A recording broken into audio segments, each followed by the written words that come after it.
Tuduhan dan fitnah sudah biasa dihadapi Presiden Prabowo Subianto sejak puluhan tahun yang lalu.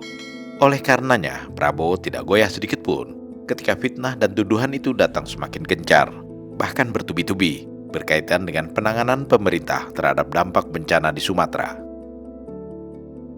Upaya pemerintah dalam melakukan rekonstruksi dan rehabilitasi pasca banjir dan longsor sudah terbukti banyak membuahkan hasil dalam tempo yang relatif singkat dan dirasakan sendiri oleh masyarakat setempat. Tetapi alih-alih memberikan apresiasi, segelintir orang yang menurut Presiden Prabowo memiliki motivasi politik dan mempunyai agenda sendiri untuk kepentingannya, justru mencari-cari celah untuk melancarkan fitnah dan tuduhan mereka terhadap Prabowo dan seluruh jajaran Kabinet Merah Putih. Prabowo bahkan mencurigai motivasi politik segelintir orang itu berkaitan dengan kepentingan luar yang tidak suka Indonesia menjadi negara kuat. Prabowo tidak terpancing untuk meladeni serangan-serangan itu. Ia malah mengingatkan para menterinya agar tidak mudah diterpa angin. Sebab pohon yang tinggi, ujar Prabowo, memang akan selalu diterpa angin. Saya lihat cukup profesional, saudara-saudara sekalian, ya. Dan saudara-saudara, kalau pejabat sudah kerja keras, saudara dimaki-maki, tenang saja, ya kan? Tenang saja. Pohon yang tinggi pasti kena, ya, terpaan angin. Nggak apa-apa, itu risiko. Ya, saya perhatikan ada beberapa pejabat yang suka ditiup angin. Ya, santai aja, udah biasa. Saya sudah sekian puluh tahun juga. Yang penting kita kerja untuk rakyat. Ya, kita kerja untuk rakyat, kita setia kepada rakyat, kita nggak ragu-ragu. Ya. Ucapan itu disampaikan Presiden Prabowo dalam sidang paripurna Kabinet Merah Putih pada hari Senin 15 Desember lalu dengan agenda mendengarkan laporan dari seluruh jajaran kabinet mengenai kemajuan-kemajuan yang telah dicapai dalam upaya penanggulangan dampak bencana di Sumatera.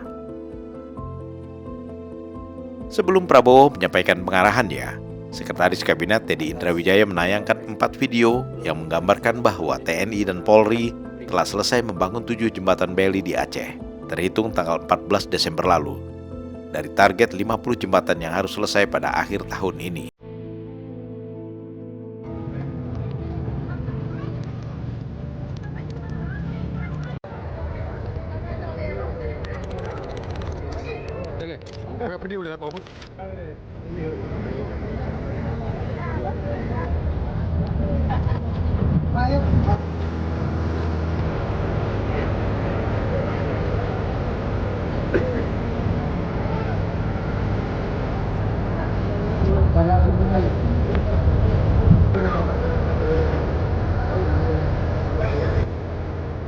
Laporkan dari jembatan Tipemene, jembatan Punggung Biren menuju Takengon hari ini sudah tersambung, namun untuk saat ini sedang melakukan pemasangan lantai. Jembatan Bailey yang sedang dibangun, mereka kerja terus, semua usaha kita tenangkan. Nanti semua jembatan kita akan perbaiki. Terima kasih kepada Bapak telah meninjau langsung jembatan Tipemene.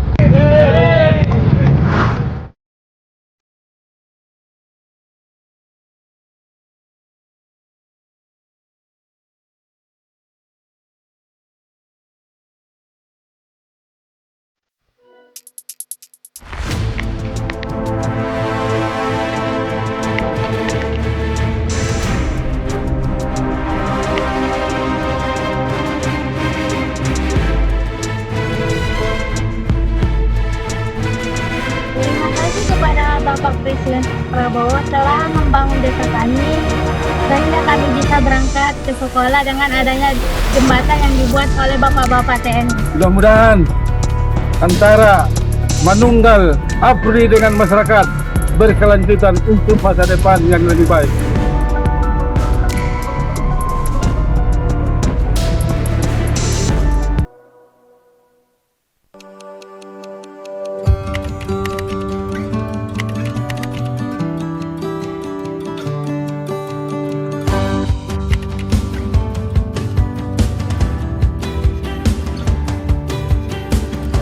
saya ucapkan terima kasih kepada Bapak Prabowo yang telah membikinkan jembatan buat kami sehingga kami bisa beraktivitas seperti biasa kembali.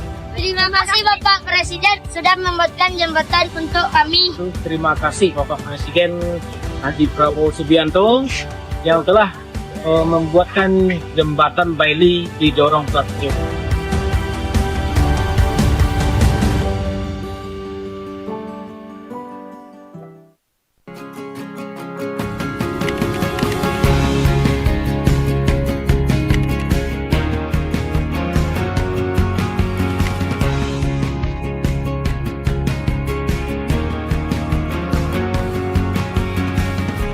Ini hal luar biasa, belum terjadi pernah seumur saya udah 60 tahun.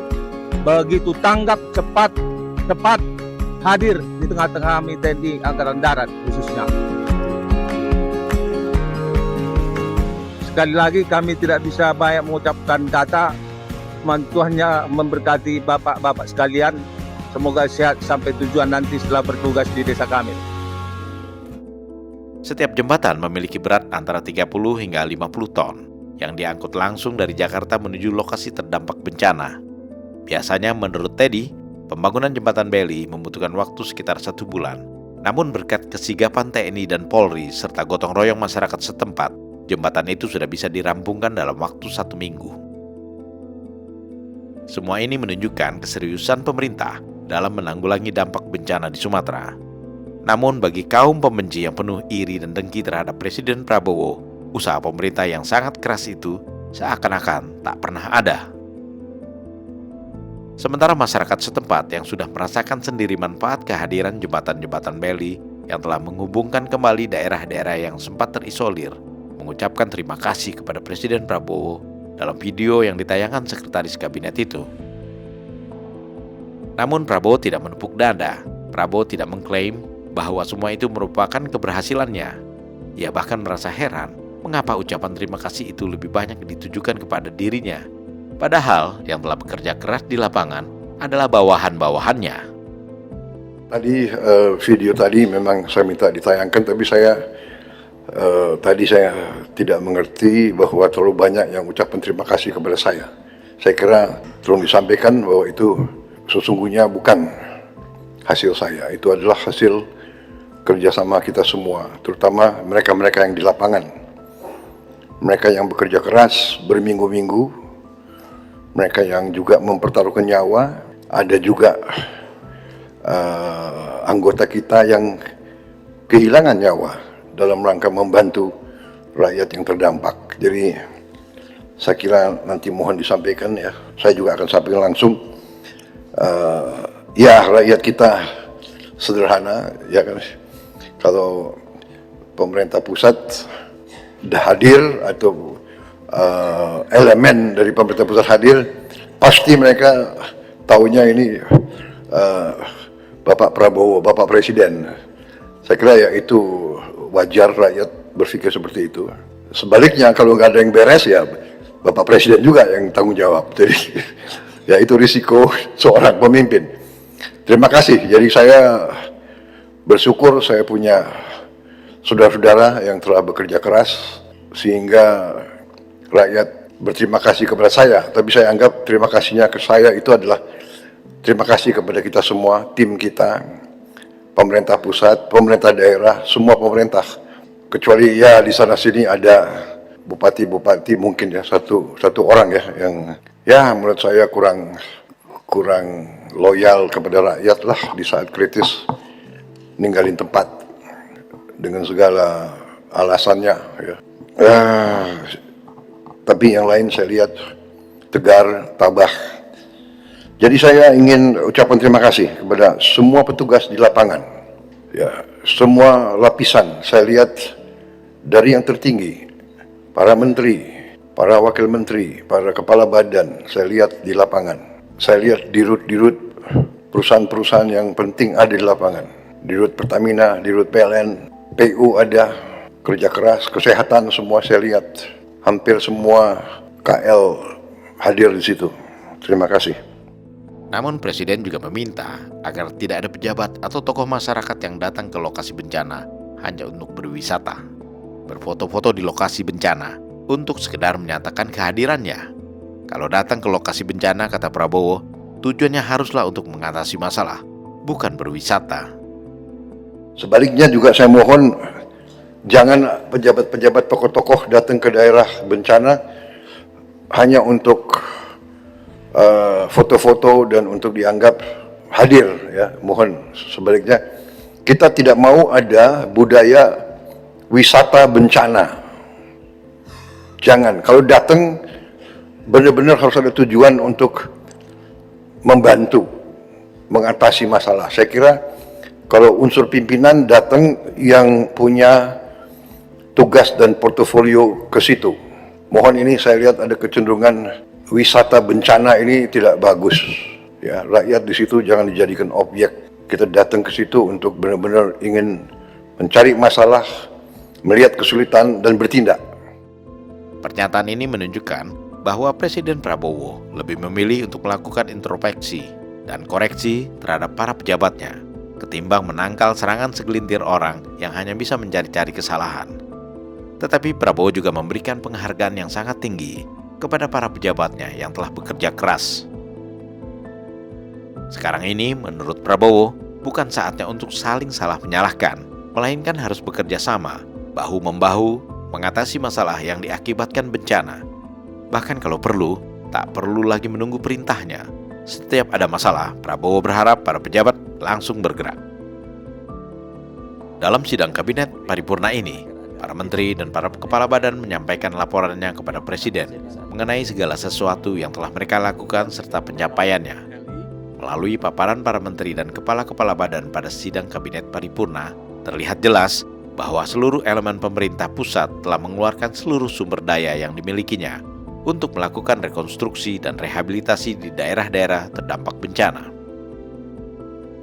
Namun para pembenci tetap menutup mata, meskipun setiap hari puluhan pesawat Hercules dan puluhan helikopter datang dan pergi ke lokasi bencana, baik untuk membawa bantuan kepada pengungsi maupun untuk menurunkan alat-alat berat yang diperlukan.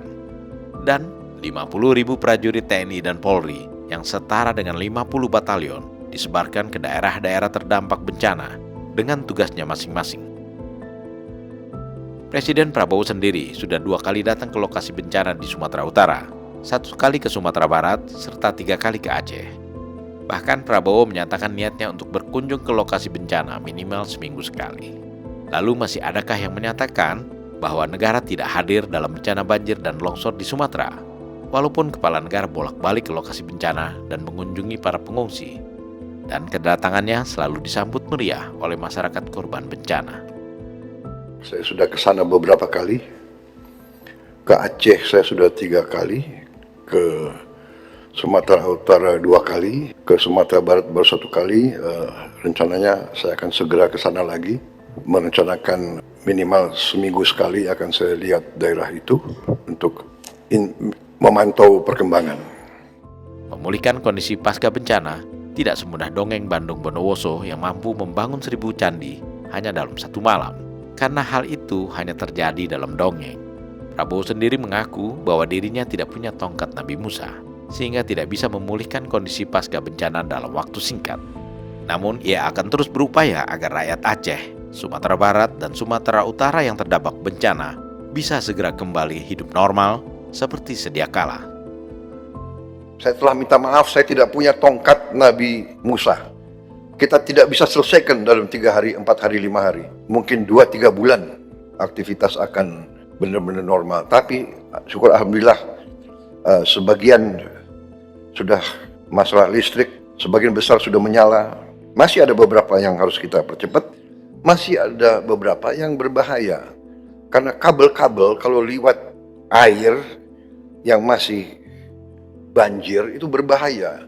Ini bisa mengakibatkan korban nyawa kalau tidak hati-hati. Jadi PLN bekerja dengan sangat menghadapi kondisi yang sangat menantang, dan mereka sudah di situ sudah belasan hari.